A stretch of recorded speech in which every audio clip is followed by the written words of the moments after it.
Good morning, dear students. Myself, Dr. Savita Tidmi. I welcome you all in our next lecture of Economic Zoology, under which we have already started chapter 2, that is Economic Importance of Insects. In this chapter, what is the economic importance of insect? Why insects are economically important to us, that we already studied in our previous lecture. And economic importance of apiculture is also we studied in our previous lecture. Now, in this present lecture, we'll be studying the economic importance of sericulture. Why the sericulture or silkworm larvae, is important to us, for what it has been used, for what it has been cultured. So that is we're going to study in the present lecture.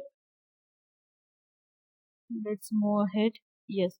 So in our previous, we can say in the first chapter, not in the previous lecture, but in the first chapter, we have studied the sericulture properly. Means it's a life cycle we have studied. We have studied the morphological characteristics of silk moth. Even we have studied the different species of the insect producing silk, right? Yes. So different species of the insect producing silk, life cycle of the silkworm, their diseases, precautions, everything we have studied in detail in our first chapter, right? That is animal husbandry. Okay, now in the present lecture, what we'll study? We'll study the next part, that is economic importance of silk moth. Why the silk moth is been useful to us. Okay, here is a beautiful larvae of the mulberry silk moth. These are all mulberry leaves. Here is the dorsal horn. You can see this larvae is feeding on the leaves, right? Very beautiful creature it is. Now, the silk fiber shows some physical and chemical properties. What are the physical and chemical properties of the silk fiber? Silk fiber quality and quantity is again matter for the silk industries. Superior quality silk fiber is always demanded. It is always priced high, and the quantity is also important, right? So size of the silk, robustness of the cocoon, size of the cocoon and robustness of the cocoon. If the cocoons are larger in size and robust, quite bulky, then these cocoons are always rated high in the market, right? Yes. And if the cocoon size is very small and very delicate, or you can say not so much toughened, then such cocoons are not sold with a good price in the silk market, right? So robustness and the size, that is quality and quantity of the cocoon, does matter for the silk culturing or for this business. So the next property is a cocoon gives silk filament of about 600 to 1200 meters long. Okay, a cocoon of the optimum size should give the silk fiber of 600 to 1200 meters long. That cocoon is means which can be considered as a good quality, one of the good quality cocoon, right? Yes. Now, the next property is to produce 1 pound of the silk, that is 0.1 pound is said to be 0.45 kilograms of the silk. Okay, near about 2300 to 2600 of the cocoons are required. See, you can imagine here, for the production of, or for the gathering of a 1 pound, a 1 lb cocoon, or that is treated as 0.45, near about half kgs of the silk. How much or how many cocoons are required? 2300 or 2600 cocoons are required for the generation of 1 pound of the silk, right? So you can imagine here. So 11 kilograms of the cocoons will yield 1 kgs of the silk, right? So the silk is said to be fine, or refined silk is said to be the high quality of the silk, and whatever cocoons are there, they treated as a raw silk, or you can say the what we can say to this is the baseline. We can say yes, baseline of the silk. All right. Now the next property is the tensile strength, physical property, tensile strength. Means the toughness, or you can say strength of the strength exerted up to or when it gets break at the point when strength exerted on the fiber till it get broken down. So that is said to be the tensile strength of the silk is quite high, that is 64,000 pound per square inches is the tensile strength of the silk. And in another scale, that is gigapascal, it is said to be 0.5 gigapascal strength, tensile strength of the silk fiber. Here you can see the tensile strength of the iron is 90,000 pound per square inches, and here the tensile strength of the silk is 64,000 pound per square inches. Means the tensile strength of the silk is quite high, right? And hence it is a very durable fiber. Okay, and because of this tensile strength, even a silk cloth, though it is a very thin silk cloth, but still it is very potential and strong one because of its tensile strength of the fiber. Okay, even the good elasticity is also one of the characteristic of the silk. If the silk fiber is stretched, it doesn't get easily broken down. It shows elasticity. It gets stretched up to 15 to 20% of its size. Okay, so it shows good elasticity. It is one of the property that makes it a good material for the textile industries. Even, yes, it is the best material for the textile industries. Why? Because it is having good elasticity, good tensile strength, and because of these two important characteristics, durability of the cloth or durability of the fiber, it enhances, right? Okay. Now, for what purpose silk has been used? So, first of all, we'll see what is a silk fiber. No doubt, this point we already studied in a few lectures back. That is when we were studying the life cycle of the silk moth, right? And different types of silk moth. At that time, we also studied uses of the silk. What is the silk fiber? This point we already studied, not this one. Okay. So, silk is said to be the fiber of fibroin and sericin. So, fibroin is one of the amphoteric colloidal protein, and after heating, fibroin gives the smell of the bird feather. Okay, why this point is now included in this economic importance? Any guesses? Yes. Okay, wait. And the sericin is a protein of the albuminous nature, somewhat sticky nature protein it is, we can say. Now, when it heated, the silk fiber when heated, the fibroin gives a smell of burnt feather. What it means? It gives the smell of a burnt feather. So this characteristic point is been used for identification of original silk or the synthetic silk fiber. Okay, duplicate silk fiber or original it is. This property has been used for identification of the originality of the silk fiber. Isn't it amazing? Yes, it is very amazing that how you can identify the original silk cloth. If it burns, it gives the smell of a burning feather. Right? Very simple. Okay, let's come back to the original point, that is uses of the silk. Alright. So for the textile industries, it is one of the best material for manufacturing of the garments. If you go to market, if you go to cloth market and want to buy a silk cloth or silk sari or silk dress, whatever you want, right?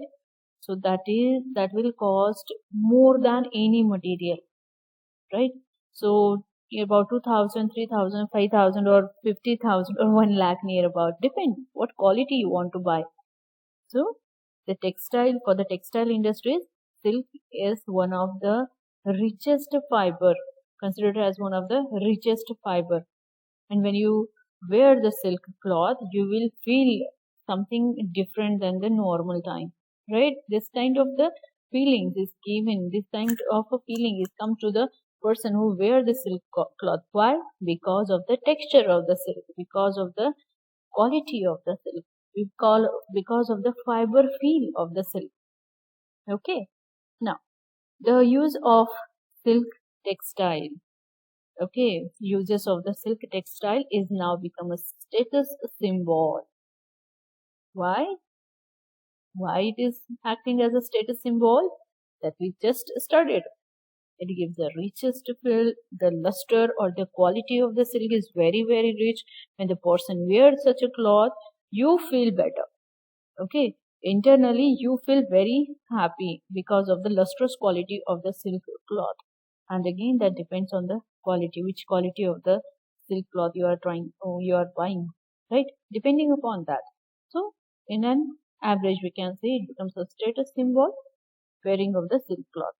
Now, apart from this, that is uses in the manufacturing of the garments as well as the status symbol or in the silk textiles, some other uses of the silk are also there.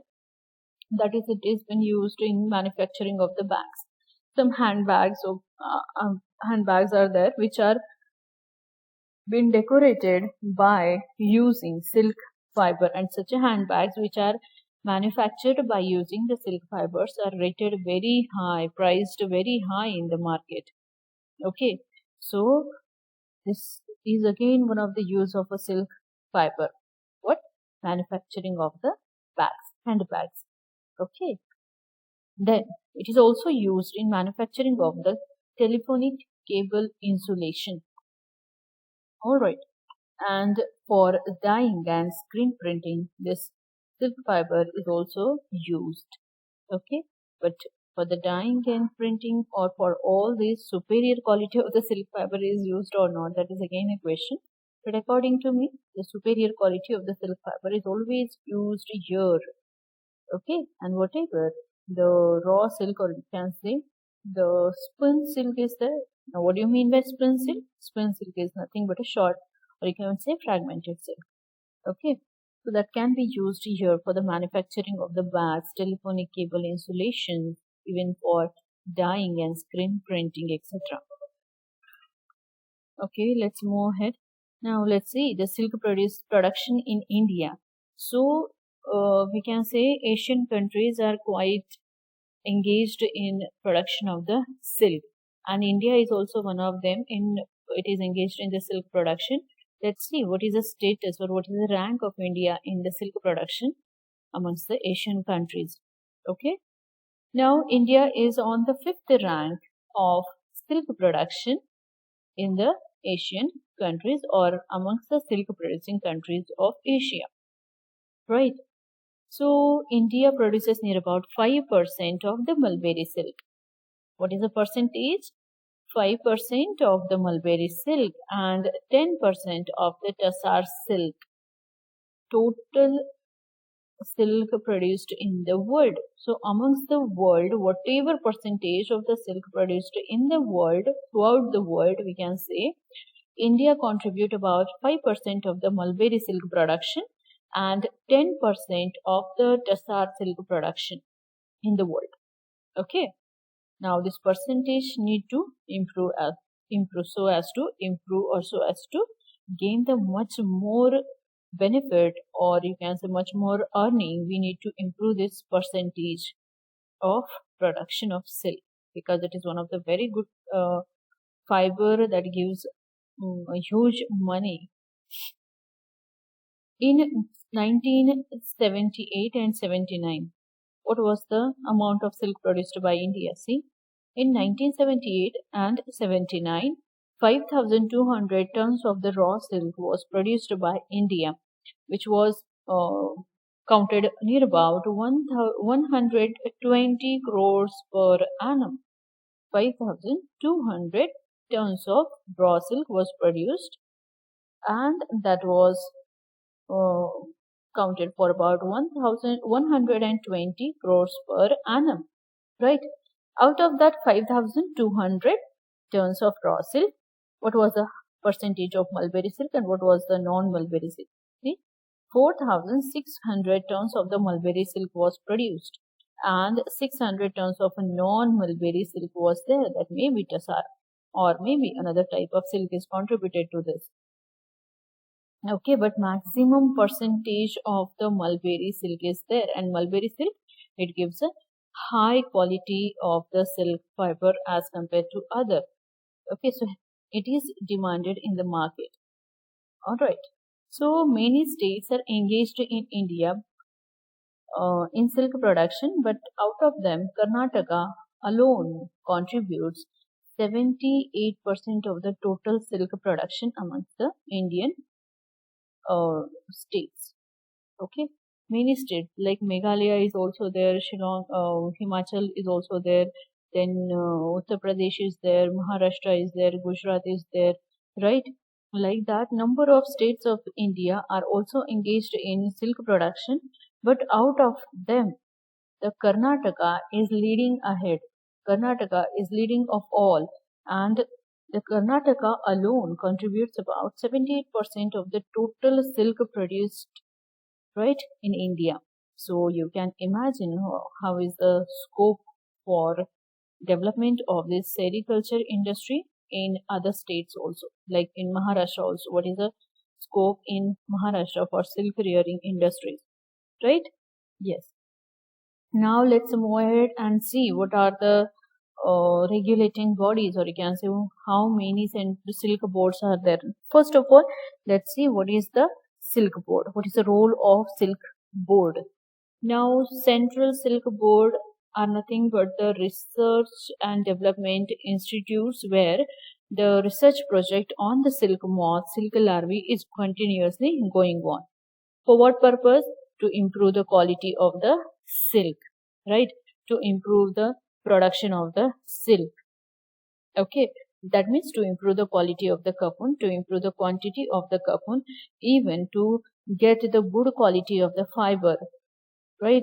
So likewise, the research is continuously going on in the Central Silk Board Institutes of India, and these institutes are trying to protect the silk business, or you can say sericulture industries. They are trying to protect this sericulture industries, as well as they are trying to enhance this business in India, right? See, for this purpose, if you go and visit to the Central Silk Board or any kind of a silk board, Maharashtra government has also number of silk boards. Even in our Nasik is also there is a sericulture board is there, which can provide eggs to the farmers, right? If someone is going through this business, or someone is having the setup of the silk rearing, silkworm rearing, then you just have to visit to the that center, sericulture center of government, and you just have to tell them when you want the eggs, they will give you eggs accordingly. So they provide free of cost services. The eggs they are provided, whatever number of eggs you want, 1,000, 2,000, 3,000, they will give it to you, right? And for such a service, for providing that service, they don't charge you. So you are getting eggs free of cost. Okay, you are getting eggs from the board, sericulture board, without any charges. It is totally free. So this is one of the we can say importance or purpose of the silk board, to maintain the sericulture, to improve the sericulture, to facilitate the sericulture in India. So this facility is also there. Now let's see what are the Central Silk Board industries in India. So the Central Sericulture Institute, Research Institute, which is located at the West Bengal. Then Sericulture Research Institute located at Mysore, Karnataka. Even Central Silk Research Training Institute at Aurangabad, that is in Maharashtra. And the Central Silk Technological Research Institute, Bangalore, Karnataka. So these are only 4 institutes I have enlisted, but apart from this, many other institutes are also there, which are continuously engaged in the research and development regarding the silk culturing and silk production. Okay, and these, apart from these institutes, sericulture board or sericulture institutes are also there, which can provide facility to the farmer directly. Okay, now here we have seen the physical properties of the physical and chemical properties of the silk fiber, even uses of the silk fiber regarding the textile industries, regarding the silk texture, even the manufacturing apart of the bags, telephonic cables, dyeing and screen printing also. Even silk production in India, what is the percentage of the silk produced by the India, as well as the rank held by the India in silk producing countries, amongst the silk producing countries, that we have already studied in this lecture. And lastly, we studied the Central Board Silk Board and their role also. Okay, with this I'm saying thank you. We'll see you in next lecture. Bye.